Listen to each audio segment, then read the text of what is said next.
दिल्ली की 5 डिग्री कड़कती ठंड में सुबह 6 बजे उठकर द राजा साहब का फर्स्ट डे फर्स्ट शो देखने के बाद मैं प्रभास को एक ही बात कहना चाहूंगा, ए मूर्ख अपनी छवि सुधार। प्रभास भाई तुम थोड़े दिमाग से पैदल वैदल हो क्या? कल की बाहुबली, सालार जैसी मूवी करने के बाद साहो, राधेश्याम, आदि पुरुष और अब ये राजा साहब जैसा कचरा कैसे बना लेते हो तुम? ये मूवी प्रभास का लोवेस्ट पॉइंट है, इससे खराब वो या उसके साथ काम करने वाले डायरेक्टर और कुछ बना नहीं सकते। तुम लोग प्रभास को लेने के बाद क्या स्क्रिप्ट लिखना भूल जाते हो? इस मूवी में ना हॉरर है, ना कॉमेडी है, ना रोमांस है, ना फैंटेसी है। प्रभास इस मूवी में भी अपने लथार्जिक बेस्ट लग रहे हैं और बाकी जितनी भी फीमेल कैरेक्टर है उनको सिर्फ प्रभास के लिए उस मूवी में रखा है, उसके अलावा उनका उस मूवी में कोई काम नहीं है। इस मूवी की जितनी कम तारीफ करोगे उतनी ज्यादा है और जितनी ज्यादा बुराई करोगे उतनी कम है। अच्छा, जब मारुति को इस फिल्म का आइडिया आया होगा और उन्होंने प्रभास के साथ शेयर किया होगा ना, तो उन्होंने बस ये 4 शब्द बोले होंगे, प्रभास सोचो अगर मैं इंडिया की biggest horror, fantasy, comedy, romance genre की फिल्म बनाऊंगा तो क्या होगा। बस उसके बाद ना कोई स्क्रिप्ट लिखी गई है, ना कोई स्क्रीन प्ले था, सिर्फ और सिर्फ कोई रैंडम 20-25 सीन को शूट करके उनको साथ में जोड़ के ना हमें दिखा दिया है। मूवी की शुरुआत ही इतनी इरिटेटिंग तरीके से होती है जब एक वार्डन को मुर्दे की लाश पे से कुछ ज्वेलरी और 500 रुपए का नोट मिलता है। वो 500 रुपए का नोट उसके हाथ से उड़कर जंगल की तरफ चला जाता है और उसका पीछा करते करते वो एक महल में पहुंचता है। महल में पहुंचने के बाद उसको ये रियलाइज होता है कि ये महल किसी मायावी शक्ति के कब्जे में है। फिल्म के स्टार्टिंग में ही ये लोग हिप्नोटिज्म का कॉन्सेप्ट बताते हैं और वो कॉन्सेप्ट एक्टिंग के थ्रू नहीं दिखा रहे हैं, वो दिखाते हैं वीएफएक्स के थ्रू, ऐसे गोल गोल गोल गोल गोल गोल चक्री बना के।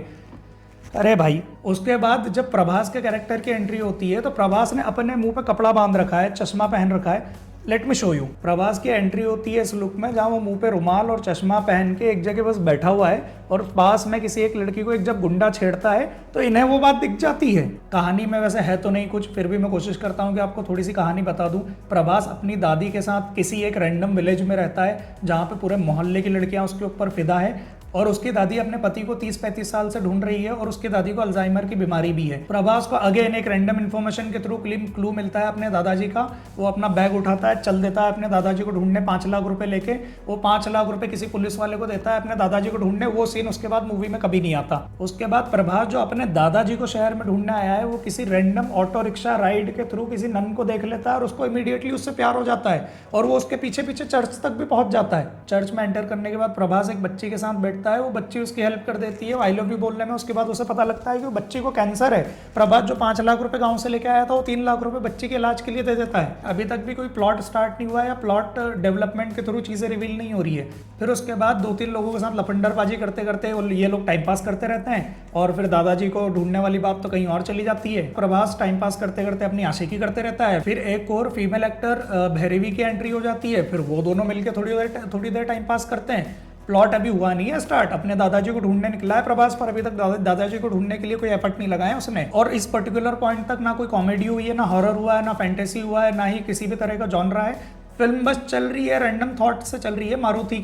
मारुति को बस ऐसा लगा कि मैं ना सपने आए थे मुझे 8-10, उनमें से जो याद आ रहा है वो सीन बना देता हूँ, बाद में स्टिच करके देख लूंगा। अभी तो थोड़ा सा दिमाग से पैदल है क्या? फिर उसके बाद कहानी तो नहीं है, मतलब ये लोग और आगे टाइम पास करते करते एक जंगल में महल में पहुंच जाते हैं, मतलब वही महल जो शुरू में दिखाया था हिप्नोटिक कॉन्सेप्ट वाला। और वहाँ जाके ये लोग कैद हो जाते हैं। फिर वहाँ पे सारे कैरेक्टर को ये पता लगता है कि इस महल में तो भूत हैं। ये पता होने के बाद फिर से ये टाइम पास करने लगते हैं। वहीं पे उनका पता नहीं रोमांस वगैरह चल रहा होता है, कोई सीरियसनेस नहीं है। ये फिल्म अपने आप को कभी सीरियस लेती ही नहीं है। इन लोगों का टाइम पास चलता रहता है और बीच में संजय दत्त आता है, फिर बीच बीच में थोड़ी थोड़ी वो कहानी बता देता है कि एग्जैक्टली चल क्या रहा है। सस्पेंस प्लॉट डेवलपमेंट और स्टोरी डेवलपमेंट के थ्रू नहीं रिवील होता है। उसके लिए संजय दत्त अपने होलोग्राम वाले भूतिया फॉर्म में आता है, सस्पेंस को धीरे धीरे रिवील करता है, सारी कहानी बताता है, अच्छा मैं इसलिए कर रहा हूँ उसलिए कर रहा हूँ। प्रभास को उस चीज से कोई लेना देना नहीं है। प्रभास अपने जेब में हाथ डाल के अपना बेस्ट कर रहा है। इन लोगों की बुद्धि यहाँ तक मारी गई थी जब इन्होंने संजय दत्त के कैरेक्टर को एक तांत्रिक में कन्वर्ट किया तो उससे अपना हाथ तक गिव अप करवा के सिद्धि करवाई थी, पर उसका एज अ भूत जो मोटिवेशन है वो पैसा है। फिर कहानी क्लाइमेक्स में पहुंच जाती है, प्रभास अपने रिबेल मोड में चला जाता है, 2-3 मगरमच्छों को पटक देता है इधर से उधर। फिर उसमें कुछ शक्तियां आ जाती है, फिर वो एक जोर का मुक्का मार देता है संजय दत्त के बहुत बड़े वीएफएक्स को और मूवी खत्म हो जाती है। Directed by Maruti.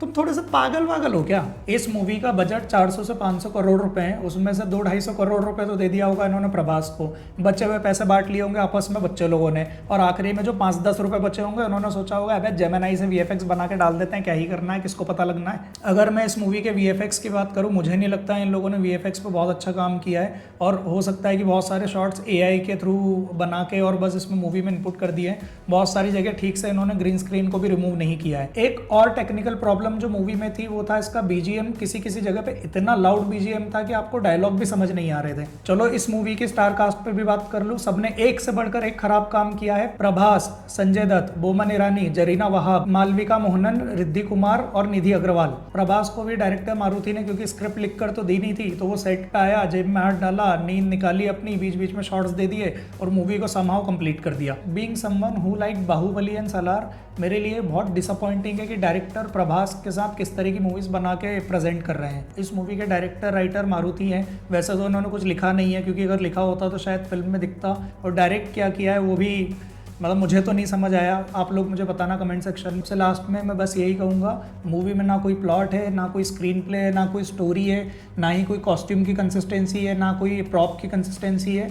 सब कुछ एकदम रैंडम तरीके से शूट करके आपस में स्टिच कर दिया है इनको और आके परोस दिया है। अगर आप लोगों को एंड में मूवी समझ भी आ जाए ना, तो वो भी बहुत बड़ी बात है। अगर किसी भी तरह का हॉरर आज मैंने एक्सपीरियंस किया है तो वो है दिल्ली की 5 डिग्री कड़कती ठंड, क्योंकि मूवी में तो हॉरर कहीं नहीं था। तो मेरे तो हो गए 3 से 4 घंटे बर्बाद। आप लोगों को ये मूवी देखना है नहीं देखना है, ये आप लोग डिसाइड करो। ये था द राजा साहब का रियल रिव्यू। अगर आपको ये वीडियो पसंद आया हो तो लाइक करो, सब्सक्राइब करो, प्रभास के फैंस को इस वीडियो को ज़रूर शेयर करना, they might agree with me, और नोटिफिकेशन बेल दबाओ अगले वीडियो के लिए।